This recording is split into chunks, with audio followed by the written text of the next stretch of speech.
शर्मिंदा है जिंदगी बे बंदगी शर्मिंदा है आए थे हम कुछ ना कुछ खरीदने को आए थे हम कुछ ना कुछ खरीदने को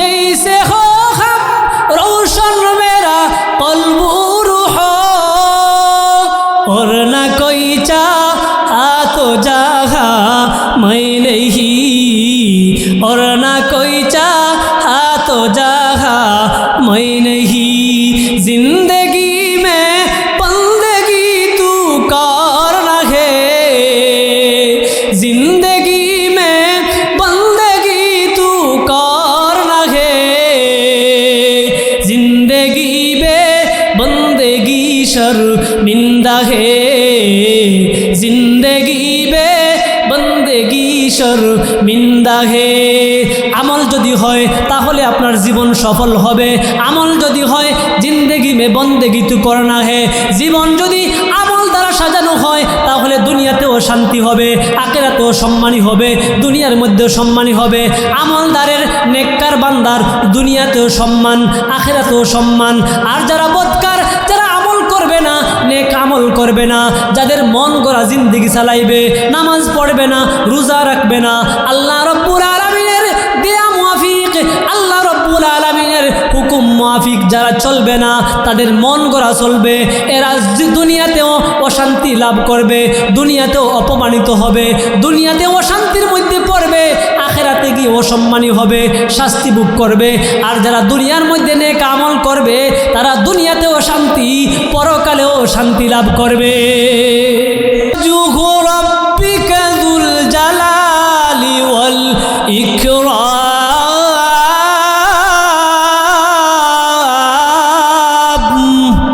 আল্লাহ বলেন সব কিছু ধ্বংস হয়ে যাবে কেউ থাকবে না দরিদ্র মানুষ থাকবে না ধনী মানুষও থাকবে না টাকা সম্পদের পাহাড় গড়েছো তুমি দুনিয়ার মধ্যে থাকতে পারবা না গরিব অসহায় খাইতে পারে না চলতে পারে না সেও থাকতে পারবে না পৃথিবীর মানুষেরা রে প্রত্যেক প্রাণীকেই মৃত্যুর স্বাদ গ্রহণ করতে হবে সব কিছু ধ্বংস হয়ে যাবে আকাশ থেকে জমিন পর্যন্ত যা কিছু রয়েছে আমি আল্লাহ সব কিছুকে ধ্বংস করে দিব কেউ থাকতে পারবে না পাহাড় পর্বত নদী নালা খাল বিল সব কিছু ধ্বংস হয়ে যাবে একমাত্র আমি রব্বুল আলামিনের কোনো ধ্বংস নাই আমার আল্লাহ আল্লাহ নিরপেক্ষ আল্লাহ আজীবন চিরঞ্জীব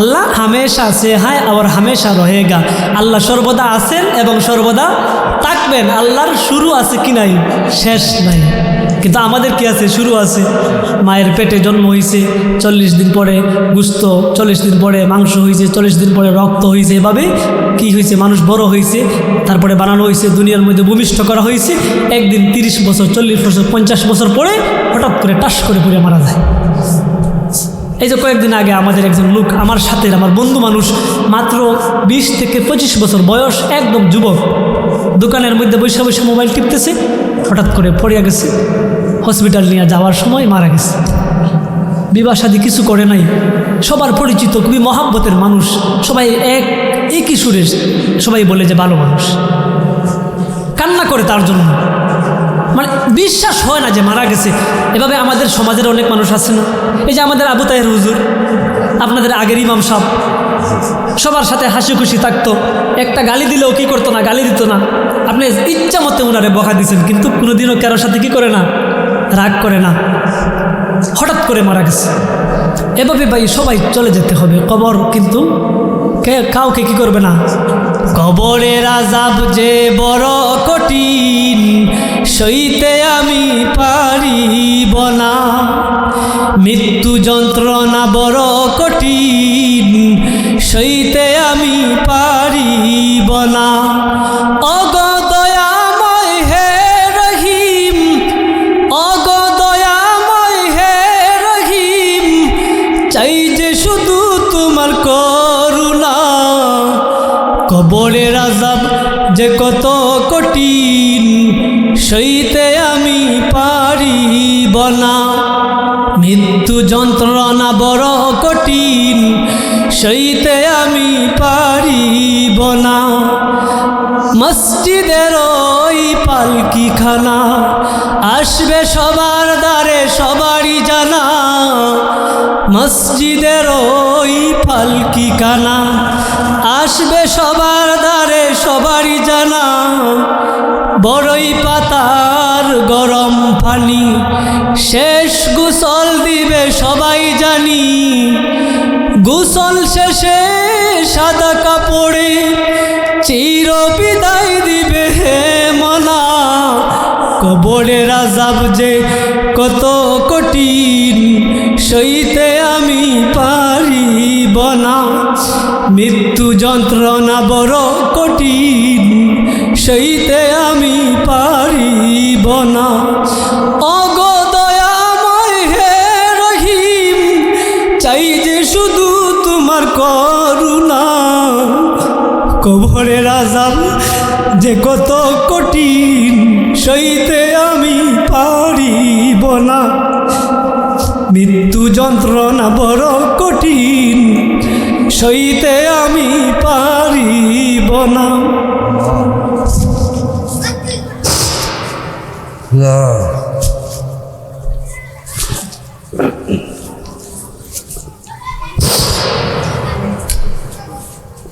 কবরের আযাব অনেক কঠিন ভাই, সহ্য করা সম্ভব না। দুনিয়ার সামান্য আগুন, একটু আগুনের কাছে গেলে কত কষ্ট লাগে, মানুষ জ্বলে পুড়ে শেষ হয়ে যায়। কিন্তু কবরের আযাব যে শুরু হবে, আল্লাহর নবী হাদিস শরীফের মধ্যে বলেন, যখন কোনো বদকার, কোনো বেনামাজি, কোনো গুনাহগারকে কবরের মধ্যে রাখা হবে, এমনভাবে কবর চাপ দিবে একদিকের হাড্ডিগুলো অপর দিকে ঢুকে যাবে। আল্লাহু আকবার।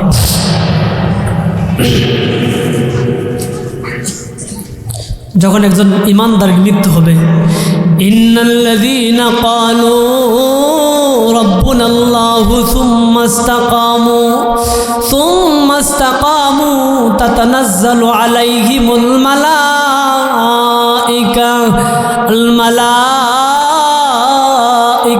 আল্লা তাখাফু ওয়া লা তাহজানু ওয়া আবশিরু বিল জান্নাহ وأبشروا بالجنة التي كنتم توعدون।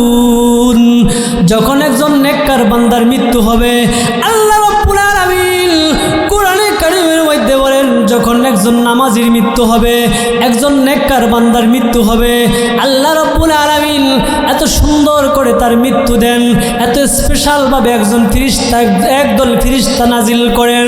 ওই ফিরিস্তারা আসিয়া ওই নেককার বান্দার কানে কানে বলিয়া দেয়, আল্লাহ তাখাফু ওয়ালা তাহজানু। ও ইমানদার বান্দা, তুমি দুনিয়ার মধ্যে অনেক কষ্ট করেছো। আরে বান্দা, শীতের সময়, কনকনে শীতের সময় ওযু করে মসজিদে গিয়েছো, ফজরের নামাজ পড়েছো। তোমাকে দুনিয়ার কোনো কিছু নামাজ থেকে বিরত রাখতে পারে না।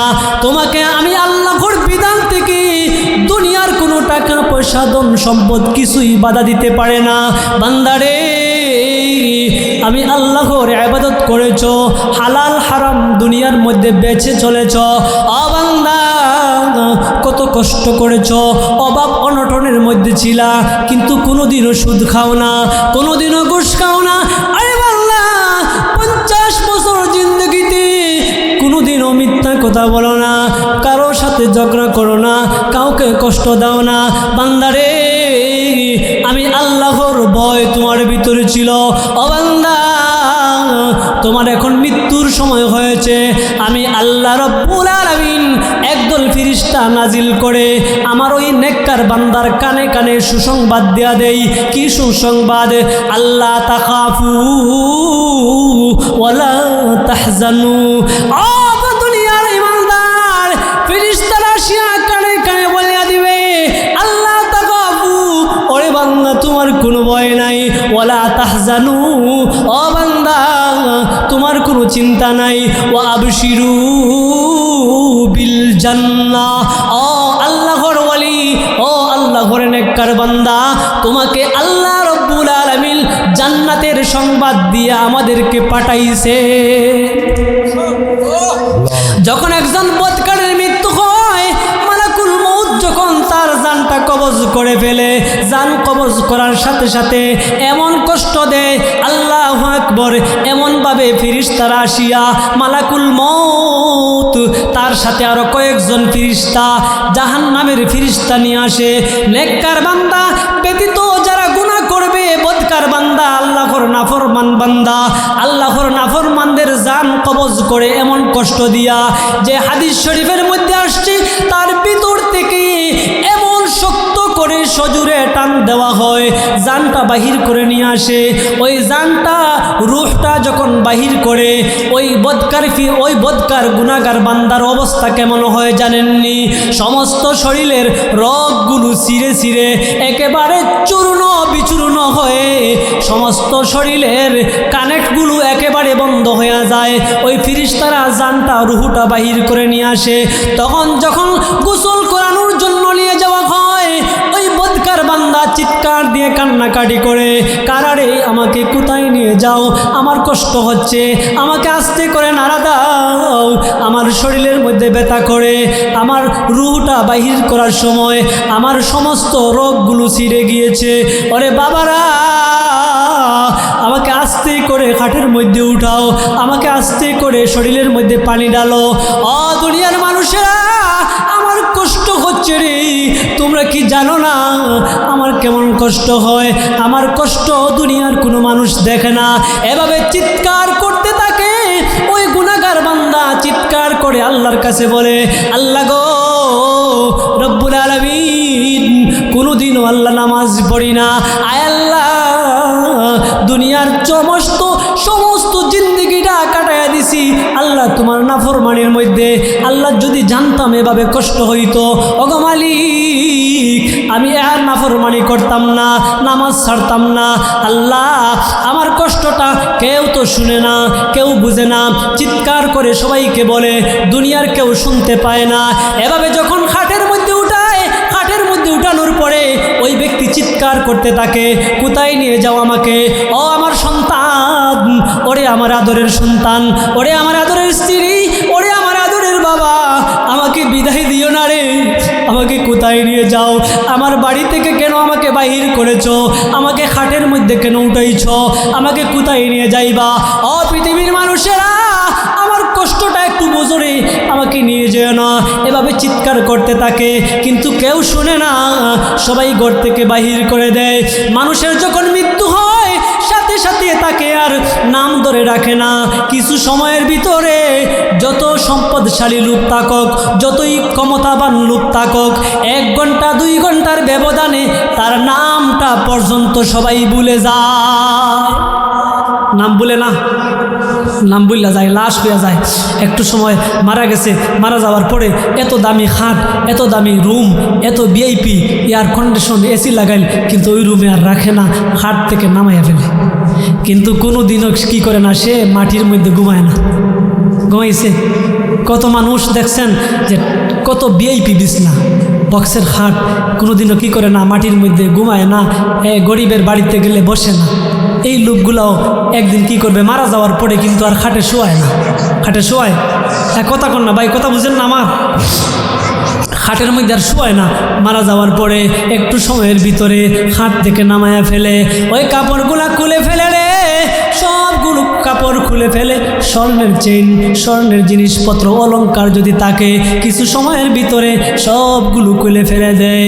কিন্তু ওই মানুষ চিৎকার করে দুনিয়ার সবাইকে বলতে থাকে, আমাকে নিয়ে যেও না রে, আমাকে বিদায় দিও না, ওরে তোমাদের জন্য কত কষ্ট করেছি, ওরে সন্তান, তোমাদের জন্য আমি নামাজ পড়তে পারি না, ওরে আমার বিবি, ওরে আমার পরিবার, ওরে আমার আত্মীয় স্বজন, তোদের জন্য আমার জীবনটা শেষ দিলাম। ও পাড়া প্রতিবেশী রে, তোদের জন্য কত সময় কাটাইলাম, দোকানে বসে বসে কত গল্প করলাম, আজকে আমি মারা গিয়েছি, আমাকে বিদায় দিও না, আমাকে তোমাদের কাছে রাখো। এভাবে চিৎকার করতে থাকে, সে ভয় পায়, ভয় করতে থাকে। তখন যখন কাফনের কাপড় পরানো হয়, সে মনে মনে হয়তো আমার সাথে অনেকজন লোক আছে, কাপন পরাইতেছে, হয়তো আমাকে বিদায় দিবে না, আমার সাথে হয় অনেকজন লোক আছে। এভাবে সে নিজের সান্ত্বনা দিতে থাকে।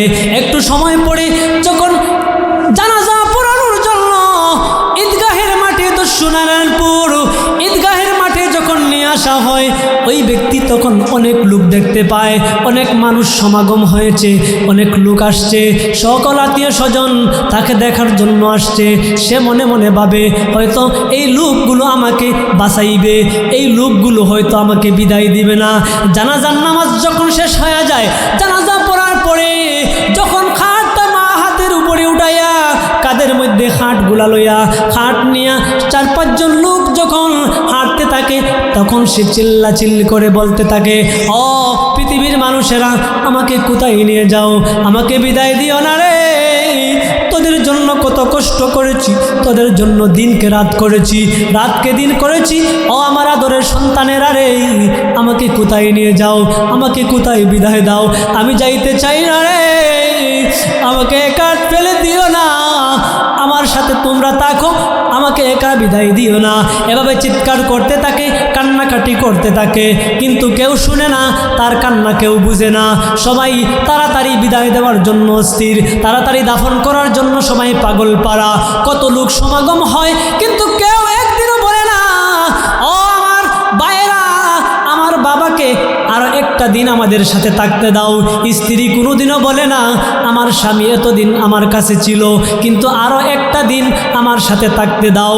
এত মোহাব্বত, এত ভালোবাসা, এত কিছু, আপনার রুহুটা বাহির হওয়া যাওয়ার পরে সব কিছু বন্ধ হয়ে যাবে, সব সম্পর্ক শেষ হয়ে যাবে, সব ক্ষমতা শেষ হয়ে যাবে, সব টাকা শেষ হয়ে যাবে, সব সম্পদ শেষ হয়ে যাবে, সকল বাড়ি গাড়ি সব কিছু আপনাকে পর করে দিবে। আপনি শুধু একা, আপনি শুধু একা। 3টা কাপড় নিয়ে যাবেন, আর কিছুর সাথে যাবে না।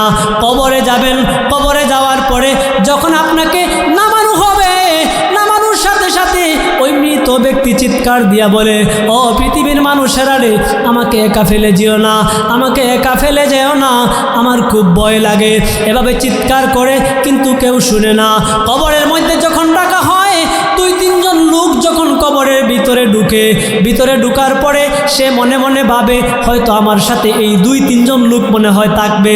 সবাই বিদায় দিলেও মনে হয় এই 2-3 জন লোক আমাকে বিদায় দিবে না, এভাবে সে মনে মনে ভাবে। কিন্তু যখন এই 2-3 জন লোক তাকে কবরে রাখার পরে উঠে যায়, তখন একটা চিৎকার দিয়া কান্নাকাটি শুরু করে দেয়, ওগো মাবুদ রব্বুল আলামিন, আল্লাহ, ও আল্লাহ, এই দুনিয়ার মানুষগুলোর জন্য আমি কি করেছি, আল্লাহ রব্বুল আলামিন, আল্লাহ কত কষ্ট করে সন্তানগুলোকে বড় করলাম, আল্লাহ পরিবারের জন্য সারাটা জীবন কাটাইয়া দিলাম, আল্লাহ নিজের সন্তান, মেয়ে, স্ত্রী সবার জন্য কত মায়া মহাব্বত ছিল গো মাওলা, আল্লাহ আজকে কবরের মধ্যে আমাকে একা ফেলে আল্লাহ সবাই চলে গেল গো মাওলা, আল্লাহ আজ থেকে আমার আর কেউ সাথে থাকবে না, আল্লাহ আমি গুনাহগার, আল্লাহ আমার আযাব শুরু হয়ে যাইব। রব্বুল আলামিন, আল্লাহ যদি আমি জানতাম আমার এই অবস্থা হইব, আল্লাহ এই মানুষগুলোর জন্য এত কিছু করতাম না, আল্লাহ তাদের জন্য আমার জীবনটা নষ্ট করে দিতাম না, আল্লাহ তাদের সুখ শান্তির জন্য আমার নিজের আমলগুলো আমি নষ্ট করতাম না। তখন চিৎকার করতে থাকবে, ওই সময় থেকে আযাবের ফেরেশতারা তাকে শাস্তি দেওয়া শুরু করবে। কবরের মধ্যে 99টা সাপ লাগানো হবে। ওই সাপগুলো যদি দুনিয়ার জমিনে একটু নিঃশ্বাস ফেলে, একটা সাপে যদি নিঃশ্বাস ফেলে, দুনিয়ার সব কিছু মরুভূমি হইয়া যাইব, মানুষ বাঁচবে না, সবাই মারা যাবে। ওই রকম সাপ 99টা সাপকে ওই মানুষের জন্য দংশন করতে থাকবে, শাস্তি দিতে থাকবে। ওই সময় আল্লাহর নবী, বিশ্ব নবী বলেন, 4টা আমল যদি কেউ করে তাহলে ওই আযাব থেকে আল্লাহ তাকে বাঁচাবে। 4 জন ফেরেশতা কবরের মধ্যে তাকে পাহারা দিবে। 4টা আমলের নাম বলবো নাকি? জোরে বলেন। 1 নাম্বার হচ্ছে, ওই ব্যক্তি কবরের মৃত ব্যক্তির মাথার সামনে একজন লোক দাঁড়িয়ে থাকবে। কবরের আযাবের ফেরেশতা যখন আসবে তাকে শাস্তি দেওয়ার জন্য আসার সময় দেখবে মাথার সামনে দিয়ে আসবে, যখন মাথার সামনে একজন লোক দাঁড়ানো, আযাবের ফেরেশতা ডাক দেয়া বলবে, ও যুবক তুমি কে, কোথায় থেকে আসছো? যুবক রে তুমি এখানে কেন দাঁড়ানো? এই লোককে তো শাস্তি দেওয়ার কথা। ওই যুবক বলবে, না না শাস্তি দিতে পারবে না। কেন পারবো না? কারণ আমি তার জিম্মাদারি, আমি তার মাথার দিক থেকে তার সিকিউরিটি, তার গার্ড হিসাবে আল্লাহ রব্বুল আলামিন আমাকে পাঠাইছেন। কেন তুমি কেন তাকে সাহায্য করতে আসলা? ওই সময় ফেরেশতা ডাক দিয়া বলে, আমি হচ্ছি তার কোরআনে কারিম, যারা আমাকে লালন পালন করেছে, যারা আমাকে কোরআন বুকের মধ্যে ধারণ করেছে, আমি কোরআনকে যারা সম্মান করেছে, কোরআনের মাহফিলে বসছে, কোরআনের আলোচনা শুনছে, কোরআন পড়েছে, দিনে রাত্রে সময়ে সুযোগ পাইলেই কোরআন পড়তো, কোরআনকে ভালোবাসতো, কোরআনকে ভুলে যায় না। দুনিয়ার জমিনে কোরআনকে যারা সম্মান করবে, কোরআনের জ্ঞান যারা অন্বেষণ করবে, কোরআন যারা পড়বে, যারা পড়াইবে, আল্লাহর নবী বিশ্ব নবী রাহমাতুল লিল আলামিন বলেন, এই কোরআনে কারিম কিয়ামতের মাঠে তার আযাব থেকে মুক্তি দেওয়ার জন্য, আল্লাহ রব্বুল আলামিনের কাছে সুপারিশ করার জন্য কোরআন যুবকের আকৃতি ধরে তার মাথার সামনে কবরের মধ্যে দাঁড়িয়ে থাকবে। বলেন সুবহানাল্লাহ। কোরআনের সম্মান আছে কি না? যারা কোরআন পড়ে, যারা কোরআন ভিতরে, এই যে আমাদের হাজির সাহেব প্রতিদিন কোরআন পড়ে, সকালে বিকালে নামাজের পড়ে কোরআন পড়ে, এভাবে সবাই পড়তে হবে, কোরআনকে মহব্বত করতে হবে। যারা পড়তে পারে না, যারা পড়তে পারে তাদেরকে ভালোবাসতে হবে। ডাইন দিকে যখন আসবে আযাবের ফেরেশতা শাস্তি দেওয়ার জন্য, ডাইন দিকে একজন দাঁড়িয়ে থাকবে। দাঁড়ানোর পরে আযাবের ফেরেশতা বলবে, তুমি কেন দাঁড়িয়ে আছো? ওই ফেরেশতা বলবে, আমি তার 5 ওয়াক্ত নামাজ, আল্লাহ রব্বুল আলামিন আমাকে তার আযাব থেকে মুক্তি দেওয়ার জন্য আল্লাহ আমাকে পাঠাইছে। 5 ওয়াক্ত নামাজ পড়লে ডাইন দিকে আপনাকে ফেরেশতা আক্রমণ করতে পারবে না, আযাব থেকে হেফাজত করবে। বাম দিকে আপনার রোজা যদি রাখেন রমজান মাসে, ওই বাম সাইডে রোজাকে আল্লাহ একজন যুবক বানাইয়া আপনার গার্ড হিসাবে কবরের মধ্যে পাঠাইবে। আর পায়ের দিক থেকে, সামন দিক থেকে যদি আযাবের ফেরেশতা আসে, তাহলে আল্লাহ রব্বুল আলামিন বলেন যে ওই তার নেক আমলগুলাকে আমি আল্লাহ একজন ফেরেশতার আকার ধারণ করে, একজন যুবকের আকার ধারণ করে, আমি আল্লাহ তাকে শাস্তি থেকে বাঁচানোর জন্য একজন যুবককে তার পায়ের মধ্যে দাঁড় করাইয়া দেই। ওই যুবক হচ্ছে আপনার নেক আমলগুলা, জিকিরগুলা, ইস্তেগফার, নেক আমলগুলা যারা করবে, ওই নেক আমলগুলার বদৌলতে আল্লাহ রব্বুল আলামিন তার কবরের মধ্যে ওই আযাব থেকে বাঁচানোর জন্য একজন যুবককে নির্ধারণ করে রাখবে। আজান 10 মিনিট পরে দেন, 7টায় আজান দেন, 7টায় দেবেন। আচ্ছা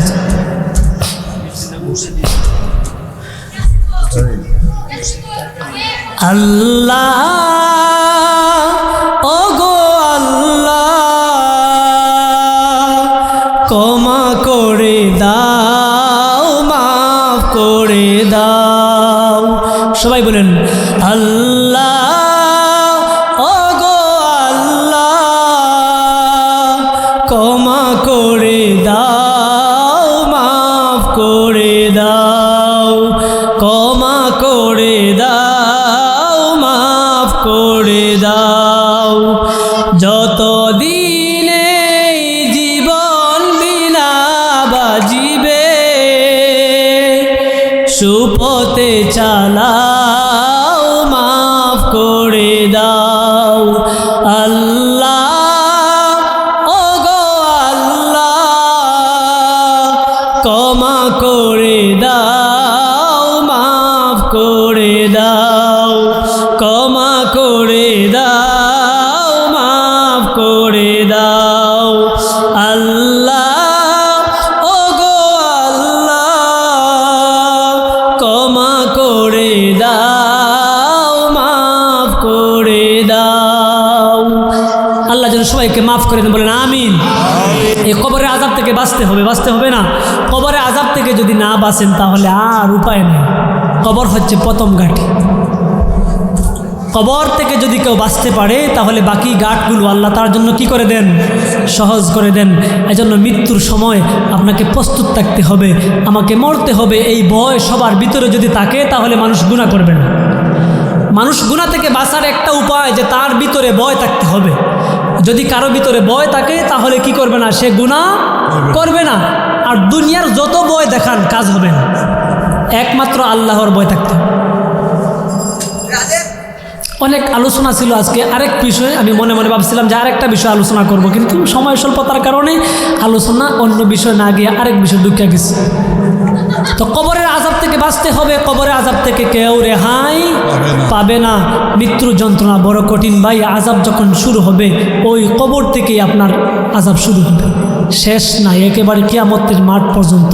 কিয়ামতের মাঠে আপনার যখন আমলনামা দেয়া হবে, وَأَمَّا مَنْ أُوتِيَ كِتَابَهُ بِيَمِينِهِ فَيَقُولُ هَاؤُمُ اقْرَءُوا كِتَابِيَهْ। যখন একজন নেককার বান্দার আমলনামা ডান হাতে দেওয়া হবে, ডান হাতে আমলনামা দেওয়ার পরে সে আনন্দ চিত্তে খুশি হয়ে মাতুয়ারা হয়ে সে কিয়ামতের মাঠে দৌড়াইতে থাকবে। দৌড়াইতে দৌড়াইতে মানুষের কাছে যাবে, মানুষের কাছে গিয়া বলবে, ভাই আমার এই আমলনামাটা দেখেন, আমার এই খাতাটা দেখেন, দেখেন ভাই পড়েন, কত সুন্দর, কত সুন্দর করে লেখা, লা ইউগাদিরু সগীরাতান ওয়ালা কবীরাতান ইল্লা আহসাহা। এমন একটা আমলনামা যে আমলনামার মধ্যে কোনো ছোটো থেকে ছোটো বিষয়ে ছাড় দেওয়া হয় না, যে আমলনামার মধ্যে বড় বিষয় উল্লেখ করা হয়েছে, ছোটো বিষয়গুলো উল্লেখ করা হয়েছে। এমন সুন্দর আমলনামা ওই জান্নাতি ব্যক্তির ডান হাতে আল্লাহ দিবেন। আমলনামা পাইয়া ওই ব্যক্তি খুশি হইয়া দৌড়াইতে থাকবে, সবার কাছে যাইবে, গিয়ে বলবে, ও ভাই, ও হাজী সাহেব, অমুক ভাই, তমুক ভাই, দেখেন দেখেন কত সুন্দর আমলনামা, আমি আমল করেছি দুনিয়ার মধ্যে, ইবাদত করেছি, আমি জানতাম যে আমার হিসাব হবে, আমি জানতাম যে আমার সবগুলো বিষয় কিয়ামতের মাঠে আমার সামনে পেশ করা হবে। দেখেন কত সুন্দর করে আল্লাহ রাব্বুল আলামিন আমাকে জান্নাতের সুসংবাদ দিয়া আমলনামা আমার ডান হাতে দিয়া আল্লাহ পাঠাইছেন। এই আমলনামা পাইয়া সে খুশি হইয়া একেবারে মাতুয়ারা হইয়া যাইব। আল্লাহ বলবে, যাও যাও বান্দা, জান্নাতের উঁচু মাকাম পর্যন্ত তুমি চলে যাও, জান্নাতের সর্বশ্রেষ্ঠ জান্নাতের ভিতরে চলে যাও, জান্নাতুল ফেরদাউসের ভিতরে আল্লাহ ওই ব্যক্তিকে মেহমান হিসাবে বানাইবেন। আর যেই ব্যক্তির আমলনামা বাম হাতে পাইবে, কষ্ট আর কষ্ট শেষ হবে না। আল্লাহ রব্বুল আলামিন বলেন, এই ব্যক্তির কেমন অবস্থা হইব? এই ব্যক্তির আমলনামা বাম হাতে দেওয়া হইব, বাম হাতে দেওয়ার পরে ওই ব্যক্তি চিৎকার করতে থাকবে আর কান্নাকাটি করবে, কান্নাকাটি করে আর সকল মানুষের কাছে গিয়া বলবে, সকল মানুষের কাছে যাইবে আর বলবে, হায় হায় আমার এই কি হইল, যদি আমার হিসাব না হইতো, যদি আমার এই পরিস্থিতির সম্মুখীন না হওয়া হইতো, কত ভালো ছিলাম, কত সুখে ছিলাম, হায় আফসুস, দুনিয়ার মধ্যে কত কিছু করেছি কিন্তু কোনো হিসাব হয় না। আজকে কিয়ামতের মাঠে এই আমলনামা যদি আমার হাতে না আসতো কতই ভালো হইতো। কোথায় গেল আমার ক্ষমতা, কোথায় গেল আমার টাকা পয়সা, কোথায় গেল আমার সম্পদ, কোথায় গেল আমার দুনিয়া? এভাবে আফসুস করবে আর চিৎকার করে কান্নাকাটি করবে। আল্লাহ রাব্বুল আলামিন বলেন,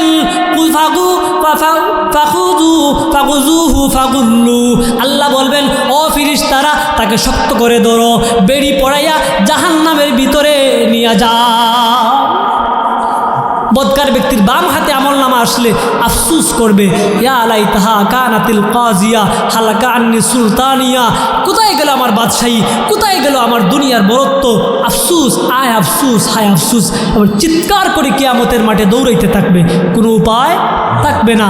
আর যারা নামাজ পড়বে, নেক আমল করবে, পর্দায় চলবে, মা বোনেরা যারা আছেন, মা বোনেরা যারা সন্তানদেরকে মানুষ বানাইবেন, দিন শিক্ষা করবেন, নামাজের পাবন্দি করবেন, কোরআনের হেফাজত করবেন, কোরআনের শিক্ষায় যারা শিক্ষিত হবে, কোরআনকে যারা শিক্ষা লালন করবে, কোরআনকে যারা আঁকড়ে ধরবে, কিয়ামতের মাঠে আল্লাহ তাদেরকে খুশির সংবাদ দিয়া কিয়ামতের মাঠে আল্লাহ রব্বুল আলামিন তাদের ডান হাতে আমলনামা দিবে।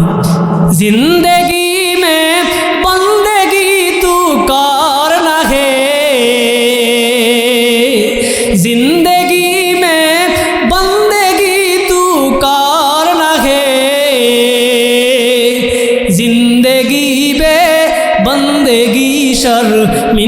है जिंदगी बे बंदगी शर्मिंदा है आए थे हम कुछ ना कुछ खरीदने को आए थे हम कुछ ना कुछ खरीदने को जैसे हो हम रोशन मेरा कल्ब हो और न कोई चाहा तो जहा मैं नहीं और न कोई चाहा तो जहा मैं नहीं जिंदगी में बंदगी तू करना है जिंदगी में बंदगी तू करना है जिंदगी में बंदगी शर्मिंदा है जिंदगी में बंदगी शर्मिंदा है আমল যদি হয় তাহলে আপনার জীবন সফল হবে আমল যদি হয় জিন্দেগি মে বন্দেগি তু করনা হে জীবন যদি আমল দ্বারা সাজানো হয় তাহলে দুনিয়াতেও শান্তি হবে আখিরাতেও সম্মানী হবে দুনিয়ার মধ্যেও সম্মানী হবে আমলদারের নেককার বান্দার দুনিয়াতেও সম্মান আখিরাতেও সম্মান আর যারা বদকার যারা আমল করবে না নেক আমল করবে না যাদের মন গড়া জিন্দেগি চালাইবে নামাজ পড়বে না রোজা রাখবে না আল্লাহ রাব্বুল আলামিনের দেয়া মুআফিক আল্লাহ রাব্বুল আলামিনের হুকুম মুআফিক যারা চলবে না তাদের মন গড়া চলবে এরা দুনিয়াতেও অশান্তি লাভ করবে দুনিয়াতেও অপমানিত হবে দুনিয়াতেও অশান্তির মধ্যে পড়বে আখিরাতে গিয়ে অসম্মানী হবে শাস্তি ভোগ করবে আর যারা দুনিয়ার মধ্যে নেক আমল করবে তারা দুনিয়াতেও শান্তি পরকালেও শান্তি লাভ করবে এজন্য কবি বলে জিন্দেগি মে বন্দেগি তু করনা হে এই জিন্দেগির মধ্যে বন্দেগি করতে হবে এই দুনিয়ার মধ্যে কি করতে হবে আমল করতে হবে দুনিয়া হচ্ছে আমলের জায়গা আপনি মারা যাওয়ার পরে আপনার আমলের দরজা বন্ধ পরে আর সারা জীবন কোরআনের খতম দিল সেই সব থাকা অবস্থায় সুস্থ অবস্থায় বৃদ্ধ হওয়ার আগে আগে আপনি ভাবতেছেন যে আমার সময় আসবে আরও কিছুদিন পরে নামাজ পড়ব আরও কিছুদিন পরে নেক আমল করব আরও একটু সময় কিছুদিন পরে দাড়ি রাখবো আরও কিছুদিন পরে কি করব হজ করব এখন আজান হবে আর সমস্যা নেই জানানো লাগবে না আসছে যখন নামাজের পরে বয়ান করবে সবাই জানে আমার আপনাদের বক্তা মুখ দিয়ে বলা আমার জন্য ঠিক হবে না কিন্তু আমার শরীরের মধ্যে তাদের খাওয়া এই তাদের আমার রক্ত শরীরের রক্ত যে এই রক্তের মধ্যে তাদের মহাব্বত মিশে আছে রক্তের মধ্যে এই সমাজের মানুষের ভালোবাসা সমাজের মা বোনদের আন্তরিকতা মহাব্বত যে আপ্যায়ন এটা আমার রক্তে মাংসে মিশে আছে আল্লাহ যেন এটাকে কবুল করে বলে আমিন আল্লাহ যেন এই সমাজকে আল্লাহ রাব্বুল আলামিন যেন এই সমাজের মানুষকে নেককার আল্লাহওয়ালা বুজুর্গ বানিয়ে দেয় বলেন আমিন সকল প্রকার বিপদ আপদ বালা মুসিবত থেকে যেন আল্লাহ হেফাজত করে বলেন আমিন এই যে আমার ভাইয়েরা যারা বসে আছেন সবাই আমার পরিচিত আমি এদিকে আসলে আমি এখন রাজাবাড়ি থেকে আলহামদুলিল্লাহ আল্লাহ আপনাদের দোয়ায় যেখানে যাই সেখানে মানুষ সম্মান দেয় এটা আপনাদের দোয়া এটা আমার কোনো অর্জন নাই আমি ছোটো মোটো মানুষ শিখ না চাক না আমাকে দেখে কেউ মনে করে ছাত্র মানুষ হয়তো মাদ্রাসার দফতরই মনে হয় খাদিম কিন্তু আপনাদের দোয়ায় আমি একটা মাদ্রাসার দায়িত্বে আছি প্রিন্সিপাল হিসেবে বলেন আলহামদুলিল্লাহ এটা হচ্ছে মানুষের দোয়া হচ্ছে সবচেয়ে বড় জিনিস টাকা পয়সা ধন সম্পদ দিয়ে এই দোয়া অর্জন করা যায় না এর দোয়া মানুষের ভালোবাসা মহাব্বত দিয়ে অর্জন করতে হবে তো আমি আর কিছু বলবো না সময় শেষ আজানো হয়ে যাবে 2-4 মিনিট আছে তো একটা কথা বলবো যে দুনিয়া আসলে টাকার জায়গা না দুনিয়াতে কেউ থাকতে পারছে না আপনিও থাকতে